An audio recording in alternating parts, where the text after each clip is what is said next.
You say psycho like it's a bad thing? Why do you say psycho as it's a bad thing? Why? Hey, stars from 13 stars! Let's release the psycho who live inside us because I know there is one there, there is one here. If there is one here, there is one there. You are not different, okay? Norman, my dear Norma. What are you doing, Paul?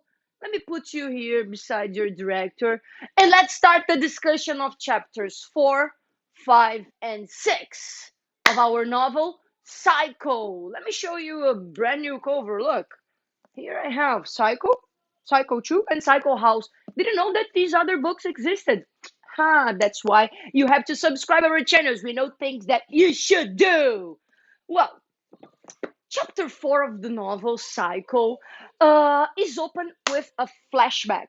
Okay, forget Mary's death, forget the knife that killed her by Norma, the mother, and let's return a little bit in our story. Mary has arrived in a motel. Norman has invited her for dinner and she accepted the invitation. Norman goes up at home to tell mother Norma, that he would have a guest for dinner. Mother is pissed and she says, under no circumstance, somebody, a woman, will dine at my place. He confronts her and says, she'll be here, and I'm the man here in this house. And he locks her in her room, but it doesn't impede her from listening what they converse. Plain blown, first problem. They have the dinner. We discussed the dinner last discussion, and then Mary goes down to her room at the motel. Norman, on the other hand, goes to the reception. Now news. He starts drinking. Uh-oh, lie.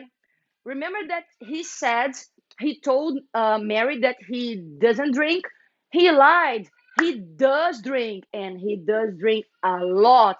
He drank a lot, obviously, became drunk, and start thinking about things that he wanted to have done with Mary. Imagine what male Norman, the adult, would like to have done with Mary. Well, I'm not going to be the one to say, okay?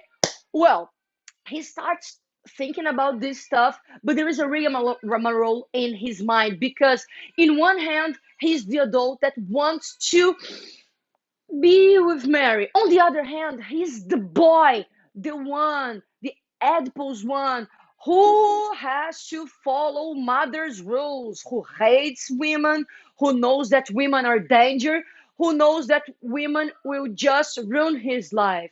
He drinks. Why? Meanwhile, what is Mary doing in her room? She came down thinking that, yes, I'm gonna change my life. I'm gonna undo the mess that I did. I'm going to return the money. I'm gonna change my life. I'm gonna tell the truth. But plain blown, there is a problem. There is a peephole. Where's my peephole? Oh, I have a peephole. There is a peephole in the wall between the reception and Mary's room, and Norman is there peeking Mary while she's undressing, and he becomes really anxious about his desires and what is he should do according to mother's desires. Okay, well, what happens is that Norman passes out. Poof. He really sleeps in the reception, and we know what's happened meanwhile, right? Norma comes down from the house. She kills Mary Crane, and Norman wakes up some minutes after with the noise of a rivulet of water coming from Mary's room. He wakes up.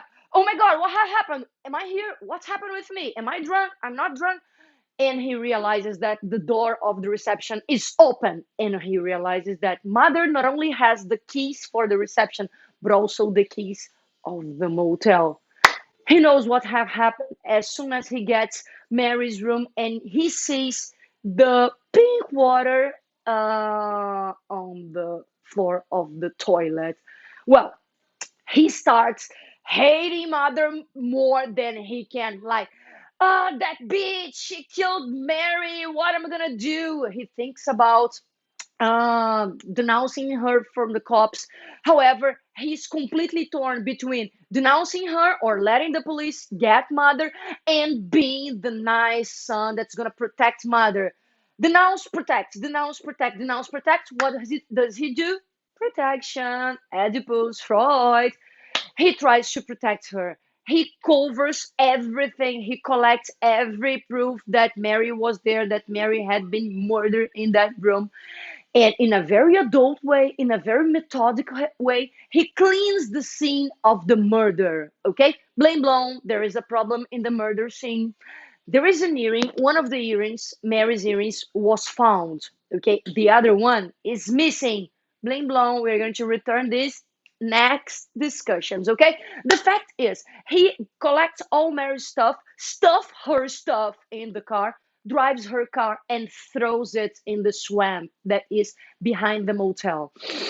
Anxiously and patiently, he waits for the car to be engulfed by the swamp, by the dirty water of the swamp. He stays there for a long time, but finally, the car is not there anymore. He covers the tracks of the tires and etc. And he relaxes. He takes a shower, he throws the dirty clothes away, and he goes bed to relax. He has a bad dream, a nightmare, but when he wakes up, who's there carrying him and taking care of him? Mother. So back to the moment when he's not the adult anymore. He is the boy, and mother is there mothering him. Well, chapter 6 is open in Fairvale, okay, 1 week after these episodes of Mary's murder, at Sam's house. In fact, at Sam's hard store where he lives, in fact. Sam is there living his life, listening to some Brazilian song when ding dong, the bell rings. Who's there? Oh, Mary, I miss you so much. Papa, that's not Mary, that's Lila. He misses her, and he almost kisses Lila, thinking that it was Mary. Weird. Well, the fact is that Lila arrives there wanting to know where the hell is Mary Crane. Sam is astonished. He doesn't know. Taken aback. How it comes? Mary is vanished for a week, and you don't call the cops. You haven't called anybody, and you were here looking for her. Obviously, she's not here. And then Lila starts telling him the story about the money, the $40,000 that she stole from the L'Oreal agency. Sam, that's a very honest man who is paying for daddy's debts, is compulsive, angry about the whole story. And he starts inquiring Lila about this and that, when ding dong, the bell rings again. Who's there? A new character. His name is Milton Arbogast. He's a private detective hired from Lurie Agency to look for Mary and the $4,000. That's the end of chapter 6. What's gonna happen? What's gonna happen to our main character? What's gonna happen to both Lila and Sam? What is Milton Arbogast going to figure out? How about the Lorries? Are they pissed enough to go there to Fairvale and Bates Motel? That's stuff for our next discussion, guys. Don't forget to like our video, to subscribe to our channel, and follow our discussions. That's it. See you next time. Woo!